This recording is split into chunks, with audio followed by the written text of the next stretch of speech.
Nas yang akan kita renungkan adalah Matius 28 ayat 16 sampai 20.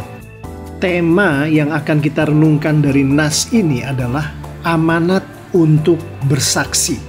Saya akan memulai dari kata bersaksi. Kalau kita melihat Matius 16 ayat 15, firman Tuhan berkata, "Lalu Yesus bertanya kepada mereka di sini adalah murid-murid, 'Tetapi apa katamu, siapakah aku ini?' Maka jawab Simon Petrus, 'Engkau adalah Mesias, Anak Allah yang hidup.'" Yang terjadi di dalam nas ini adalah Simon Petrus tengah bersaksi. Kalau kita lihat nasnya, seakan-akan Simon Petrus sedang berbicara dengan Yesus di hadapan murid-murid yang lain. Tapi sebetulnya kalau kita melihat di dalam konteks yang lebih luas, inilah yang namanya bersaksi itu. Di hadapan Yesus yang pertama, setiap ada anak Tuhan bersaksi. Pertama dia bersaksi di hadapan Yesus, di hadapan Tuhan. Lalu di hadapan manusia yang di dalam konteks ayat 15 dan ayat 16 ini adalah di depan murid-murid Tuhan Yesus yang lain. Apa yang disaksikan oleh Petrus? Pertama adalah Yesus adalah Mesias. Kedua adalah Yesus adalah Anak Allah yang hidup. Seperti yang ada di huruf berwarna biru yang ada di depan kita. Selanjutnya saya akan mengajak kita untuk melihat Matius 16 ayat 17, yaitu satu ayat setelah ayat 16. Kata Yesus kepadanya, Yesus berbicara kepada Simon Petrus, "Berbahagialah engkau Simon bin Yunus, sebab bukan manusia yang menyatakan itu kepadamu, melainkan Bapa-Ku yang di surga."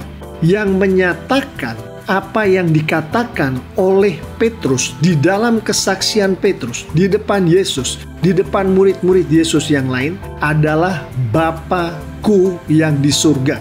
Tuhan Allah Bapa sendiri, bukan Petrus. Mulutnya mulut Petrus, tapi yang menyatakan itu adalah Bapa di surga, bukan manusia.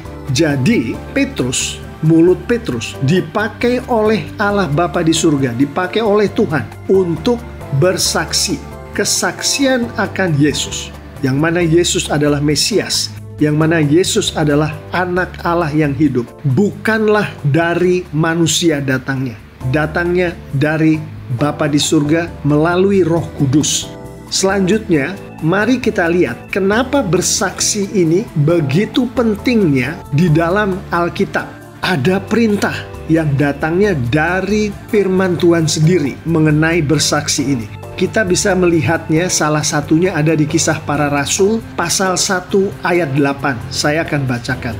"Tetapi kamu akan menerima kuasa kalau Roh Kudus turun ke atas kamu, dan kamu akan menjadi saksiku di Yerusalem dan di seluruh Yudea dan Samaria dan sampai ke ujung bumi." Kita lihat di sini di ayat ini, Roh Kudus turun atas kamu. Kamu ini adalah murid-murid Tuhan Yesus di waktu itu. Hari ini adalah saya dan kita semua yang mendengarkan suara saya saat ini. Roh Kudus turun atas kamu, atas murid-murid Tuhan Yesus, atas kita semua. Kamu menerima kuasa.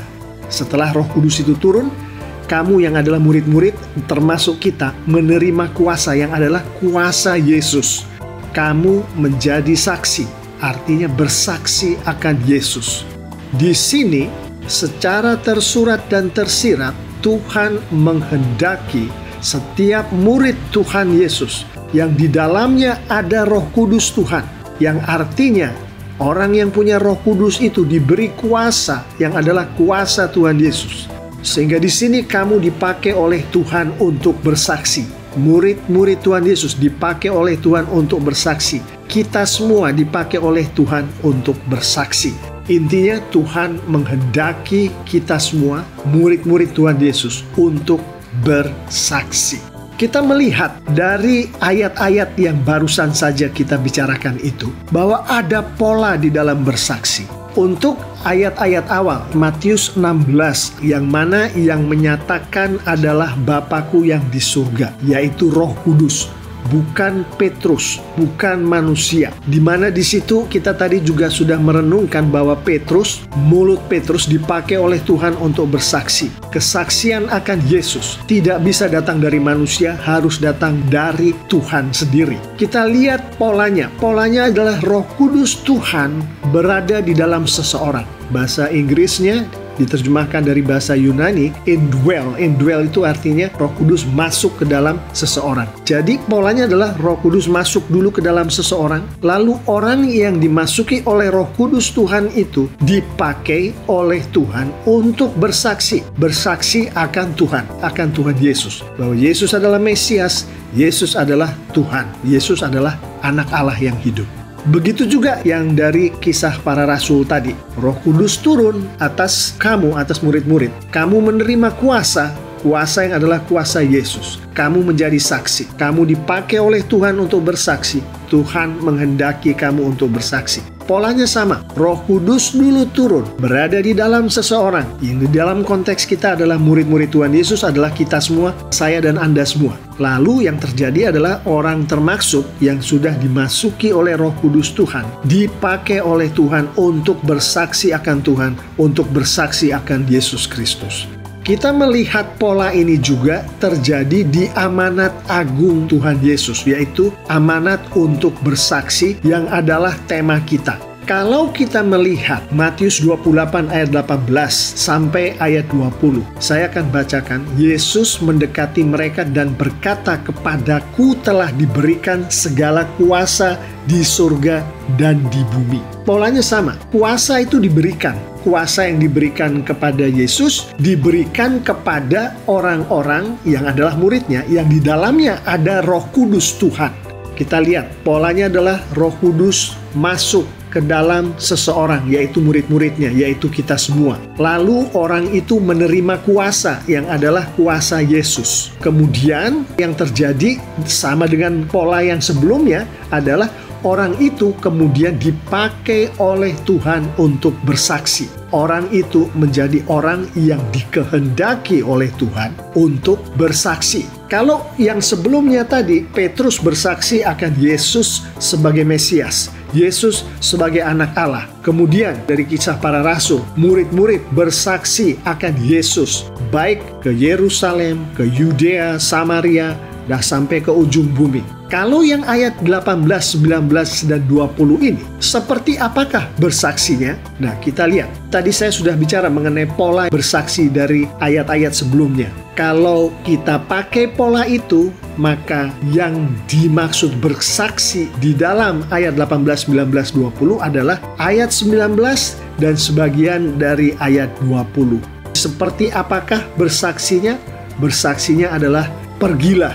Bersaksinya adalah jadikanlah semua bangsa muridku. Bersaksinya adalah baptislah. Bersaksinya adalah ajarlah. Polanya sama. Roh Kudus turun kepada seseorang yang adalah murid Tuhan Yesus, yang adalah saya dan Anda. Seseorang itu kemudian menerima kuasa dari Yesus. Kemudian orang itu dipakai oleh Tuhan untuk bersaksi. Di dalam konteks amanat agung, bersaksinya adalah Tuhan menghendaki kita bersaksi, ayat 19 dan ayat 20. Untuk gampangnya, kita bisa katakan di situ, kita tahu ayat 19 itu, pergilah ditafsirkan sebagai jangkaulah. Jadikanlah murid ditafsirkan sebagai injililah dan muridkanlah. Baptislah untuk setiap orang yang dibaptis. Ada konteks pelayanan di situ. Sebelum dibaptis, pada saat dibaptis, sesudah dibaptis, yang termaksud harus dilayani. Jadi layanilah, lalu ajarlah. Seperti yang ada di ayat 20. Kita melihat Tuhan menghendaki kamu, yaitu kita semua murid-murid Tuhan Yesus, bersaksi melalui penjangkauan, bersaksi melalui penginjilan, bersaksi melalui pengajaran, bersaksi melalui pemuritan, bersaksi melalui pelayanan. Itulah bentuk bersaksi yang dikehendaki oleh Tuhan di Matius 28 ayat 19 sampai 20. Mari kita lihat sekarang penerapannya untuk kita hidupi di dalam kehidupan kita sehari-hari. Untuk kita ajarkan ke murid-murid sekolah minggu. Pertama, hanya Roh Kudus yang dapat memberi kuasa untuk supaya kuasa itu membuat seseorang bersaksi. Artinya adalah tidak ada satu orang pun di dunia ini yang bisa bersaksi. Yang bisa bersaksi hanya Roh Kudus Tuhan. Itu kita harus perhatikan betul-betul. Jadi pada saat kita mengajarkan anak-anak kita di sekolah minggu, jangan ajarkan ke anak-anak kita bahwa merekalah yang bersaksi, merekalah yang menyampaikan siapa Tuhan Yesus, merekalah yang menyampaikan isi firman Tuhan. Yang menyampaikan, yang bisa melakukan itu hanya Tuhan melalui Roh Kudus Tuhan. Artinya adalah bahwa mereka mengatakan apa yang ada di dalam firman Tuhan. Mereka berbicara tentang Tuhan Yesus. Mereka berbicara tentang pengalaman mereka bersama dengan Tuhan Yesus, diberkati oleh Tuhan. Mereka hanya dipakai sebagai alat oleh Roh Kudus Tuhan, oleh Tuhan. Jadi kita mengajarkan kepada mereka, bukan engkaulah yang suci, bukan engkaulah yang saleh, yang kemudian bisa berbicara mengenai Tuhan Yesus. Bukan mereka, tapi Roh Kudus Tuhan memakai anak-anak kita, memakai anak-anak sekolah minggu kita, sehingga mereka bisa mengutarakan yang namanya firman Tuhan, bisa mengutarakan mengenai aku ini menerima berkat dari Tuhan di dalam kehidupan aku. Itu mulut yang terbuka itu Roh Kudus yang pakai. Seperti Petrus dipakai oleh Roh Kudus untuk mengatakan bahwa Yesus adalah Mesias, bahwa Yesus adalah anak Allah. Itu keluarnya dari Roh Kudus, bukan dari mulut Petrus. Siapa yang katakan itu? Tuhan Yesus sendiri yang katakan. Dengan begitu, mengetahui bahwa anak-anak kita dipakai oleh Roh Kudus Tuhan untuk mengatakan perkataan Yesus, mengatakan kalimat yang adalah Yesus memberkati aku. Maka yang kita harus sampaikan ke anak-anak kita sebagai penerapan pertama, yang perlu kita tekankan adalah mereka harus berdoa, memohon untuk supaya Roh Kudus memakai mereka. Jadi bukan mereka menghafalkan Alkitab, kemudian mereka bisa bercerita tentang Yesus dengan mahir, tapi mereka harus berdoa, memohon Roh Kudus memakai mereka untuk supaya mereka bisa bercerita tentang Yesus. Mereka bisa mengatakan firman Tuhan itu. Pertama, mereka berdoa, mohon supaya Roh Kudus memberi kuasa kepada mereka sehingga mereka bisa mengatakan itu, mereka dipakai mulut mereka oleh Roh Kudus. Dan kedua, untuk supaya Roh Kudus memakai mereka, mereka harus kita ajak untuk berdoa supaya Roh Kudus mengkuduskan mereka. Roh Kudus hanya memakai orang-orang yang Roh Kudus kehendaki untuk pakai. Kita ajarkan pada mereka berdoa, minta supaya dipakai oleh Roh Kudus, minta supaya dikuduskan oleh Roh Kudus. Itu adalah 3 penerapan pertama. Penerapan kedua adalah mengetahui bahwa amanat agung Tuhan Yesus adalah perintah langsung yang datangnya dari Tuhan Yesus kepada saya dan Anda, kepada murid-murid yang ada di sekolah minggu itu, untuk dihidupi. Yang menghidupi adalah Roh Kudus Tuhan, tapi Dia pakai kita untuk menghidupi amanat agung, sehingga kita pun, sehingga murid-murid sekolah minggu pun menghidupi amanat agung itu. Dengan demikian, maka kita ajak murid-murid kita di sekolah minggu ini untuk berdoa setiap hari, memohon kepada Roh Kudus Tuhan untuk memberkatkan kepada murid-murid itu. Tuhan memakai mereka untuk menjadi alat dalam menghidupi amanat agung. Yang penerapan pertama tadi, Tuhan mempergunakan mereka untuk bersaksi. Di penerapan kedua, Tuhan mempergunakan mereka bersaksi, khusus kesaksian yang diminta oleh amanat agung, yang mana tadi kita sebutkan tadi sudah satu demi satu. Dan memintalah kepada Roh Kudus untuk supaya Roh Kudus memberkatkan kepada murid-murid kita kemampuan. Jadi bukan hanya menjadi alat Tuhan.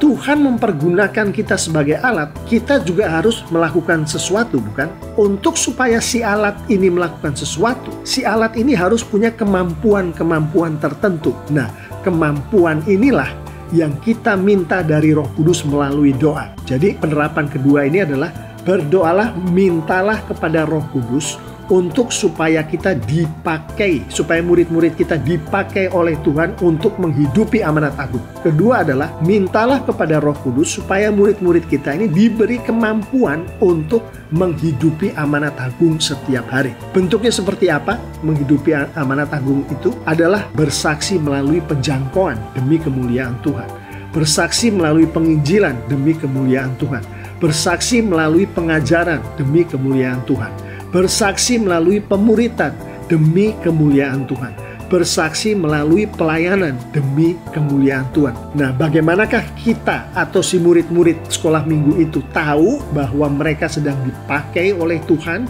untuk menghidupi amanat agung? Bercerminlah setiap hari melalui ayat 19 dan ayat 20.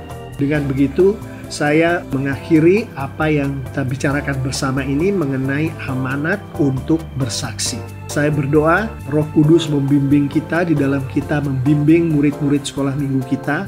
Ajak mereka berdoa, ajak mereka untuk merenungkan firman Tuhan di dalam konteks kita adalah amanat agung ini.